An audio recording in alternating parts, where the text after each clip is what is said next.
All right, I want to introduce you to a new tool that I created called Situational Playcalling Tendencies.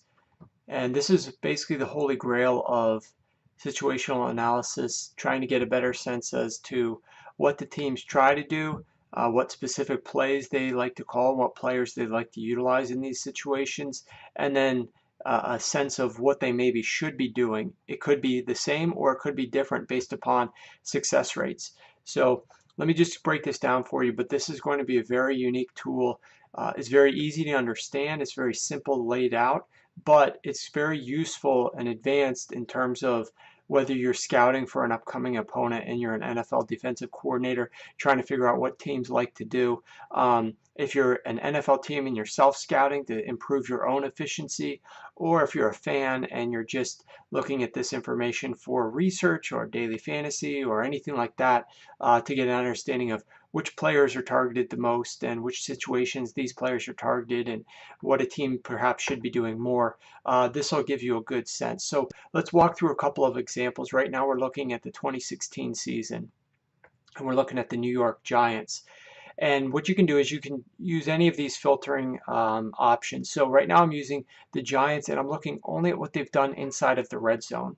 Now you can use the distance from end zone to make this more precise if you want to look at what they do inside the 10, inside the 15, inside the 5. You can change these numbers right here and select whatever you would like. Down, shotgun, huddle, quarter, weak, and their lead. If they're negative, that's obviously they're trailing. So for instance, we're looking at the Giants inside the red zone. We can see over here the team tendencies. How many plays do they have? Every situation is divided by the down and the distance, short, medium, long, and in some cases they have plays that are extra long. The pass rate versus the run rate, and the overall success rate, which is 55%. Now you can see the legend here, success rate 100% is dark green, 0% is dark red. And what I also do on the pop-up is you can see the run success rate and the pass success rate at the bottom of this pop-up. So you can see that they have an overall 55% success rate, and they were slightly more successful when they ran the ball, 56% versus 50%. Now, the next screen over is the most frequent play, so we can get a good sense as to what they were doing. So on first down, for example, they were primarily running Rashad Jennings inside the red zone. And then you can look at their most successful play, and you can see that on first and long, their most successful play was a run using Paul Perkins. He recorded a 75% success rate. What they did the most often was running Rashad Jennings, who recorded just a 33% success rate. So they should have been using Paul Perkins more on first and long, first and 10 inside the red zone.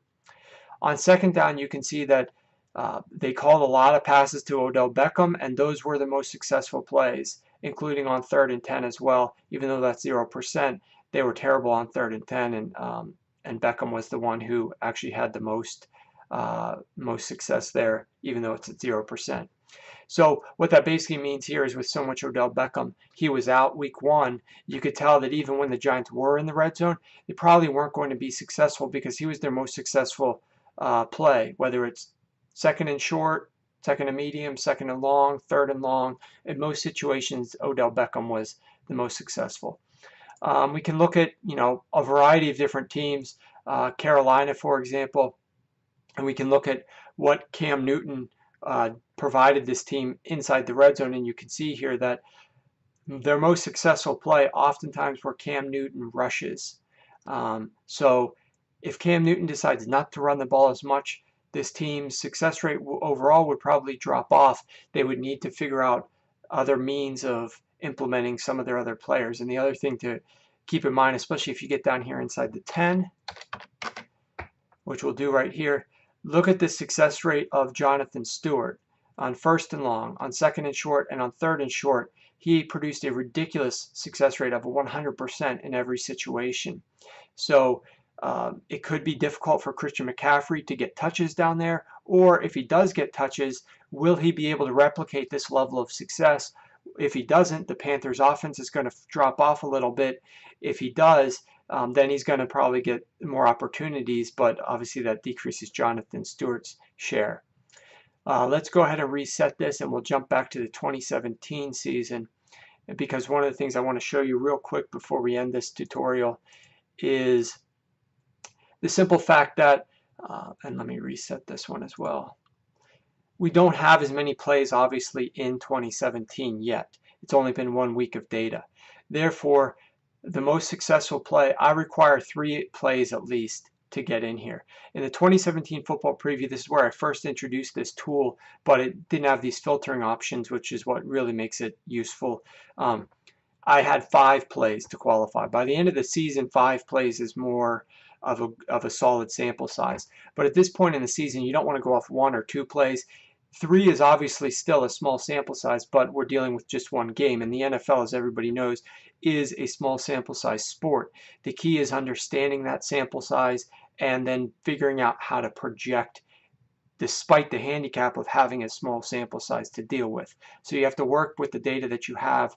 This is a very useful tool to aid you in that, and which is another reason why if you're a defense and you're scouting against an opponent, it's very useful to just select all here and get a bigger sample size, especially if it's a team that has the same coordinators, the same coaches.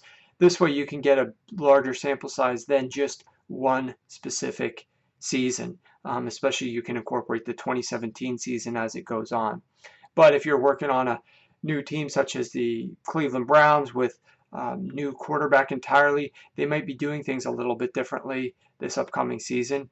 Or maybe they are using Hugh Jackson. He's treating Deshaun Kaiser a lot like a standard quarterback. He's not trying to call anything specific to dial the playbook back to a rookie. Then you might want to use both years. So there's a lot of options here, but I've never seen any other tool like this out there, and I think it's an extremely useful tool, but one that's also pretty easy to understand, and I hope that you guys enjoy using it this season.